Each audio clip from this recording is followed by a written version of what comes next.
السلام علیکم ورحمۃ اللہ وبرکاتہ۔ دوستو، امید ہے کہ آپ لوگ خیریت سے ہوں گے۔ آج میں ایک ایسا عمل بتانے جا رہا ہوں جس عمل کو ہر انسان کو سیکھنا چاہیے، ہر انسان کو جاننا چاہیے، ہر انسان کو معلومات رکھنا چاہیے۔ وہ عمل اس طریقے سے ہے کہ اگر کسی شخص کے احباب، دوست و اقارب یا ان کے آباء و اجداد یا ان کی والدہ یا ان کے والد اس دنیا سے رحلت فرما چکے ہیں، اگر وہ شخص ان سب کی اپنی حالات جاننا چاہتے ہیں، معلومات کرنا چاہتے ہیں، تو وہ اس عمل کے ذریعے معلومات کر سکتے ہیں کہ میرے والدہ صاحب، میرے والد صاحب کس حالات میں ہیں، قبر کے اندر کس پوزیشن میں ہیں، قبر کے اندر میرے دوست و اقارب کس حالات، کس پوزیشن میں ہیں، اللہ تبارک و تعالیٰ نے ان کو کس حالات میں رکھے ہیں۔ کہ ویسے ہم لوگ دنیا میں بہت سارے گناہ کرتے ہیں، ہمیں تو پتہ نہیں، معلوم نہیں چلتا ہے، تو اللہ تبارک و تعالیٰ نے ان کو کس سزا میں مبتلا کر رکھی ہے قبر کے اندر، تو آپ اس عمل کے ذریعے پتہ کر سکتے ہیں۔ اور اس کے بعد آپ کوئی بڑھیا کام کر کے، گویا کہ حج کر کے یا کچھ ہدیہ کر کے ان کی جو ہے عذاب، اگر وہ عذاب میں مبتلا ہے تو ان کے عذاب ٹلوا سکتے ہیں انشاءاللہ، ضرور بالضرور۔ تو وہ عمل اس طریقے کے ہے کہ انسان کو پاک صاف رہنا چاہیے، گویا کہ غسل کرنا چاہیے، باوضو ہونا چاہیے، خوشبو لگانا چاہیے، اچھا کپڑا پہننا چاہیے اور سرما لگانا چاہیے۔ یہ سب لگانے کے بعد آپ سونے سے پہلے جس جگہ پر سوئے، جس جگہ پر لیٹے آپ، اس جگہ پر آپ کو 4 رکعت نفل نماز پڑھنی ہوگی۔ وہ نفل نماز اس طریقے سے ہے کہ سورہ فاتحہ کے بعد چاروں رکعات میں الہاکم التکاثر، سورہ تکاثر جو ہے الہاکم التکاثر حتی زرتم المقابر کلا سوف تعلمون ثم کلا سوف تعلمون کلا لو تعلمون علم الیقین لترون الجحیم ثم لترونها عین الیقین ثم لتسألن یومئذ عن النعیم۔ آپ کو سورہ تکاثر، سورہ فاتحہ کے بعد سورہ تکاثر چاروں رکعات میں پڑھنی ہے، اور اس کے بعد جو ہے آپ کو سلام پھیرنا ہے۔ سلام پھیرنے کے بعد جو ہے کم از کم آپ کو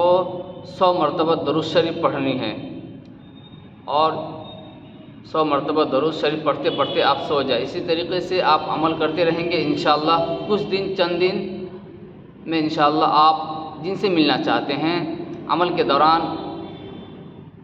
نیت کر لے کہ ہمیں یا اللہ ان سے ملنی ہے، ان کے حالات کو دریافت کرنا ہے، تو انشاءاللہ آپ ان کو دیکھ پائیں گے کہ وہ کس حالات میں ہیں، وہ آپ ان کو دیکھ پائیں گے کہ وہ کس حالات میں، اچھے حالات میں ہیں یا برے حالات میں ہیں۔ اگر اچھے حالات میں ہیں تو اللہ کا شکر ادا کرے اور 2 رکعت نماز شکرانہ پڑھے، اور اگر آپ کے دوست و احباب و اقارب، آپ کے والد والدہ یا آپ کی کوئی بھی جانشین جو برے حالات میں ہیں، تو آپ ان کے لیے ہدیہ کرے، ان کے لیے تسبیحات کرے، تسبیحات پڑھے، آپ ان کے لیے حج کرے، آپ ان کے لیے عمرہ کرے۔ یہ سب سے بہتر اور سب سے بہترین عمل ہے۔ اگر انشاءاللہ آپ یہ عمل کر کے ان کو دیں گے تو ان کو سکون ملے گی، اور انشاءاللہ اللہ تبارک و تعالیٰ اس عمل کے ذریعے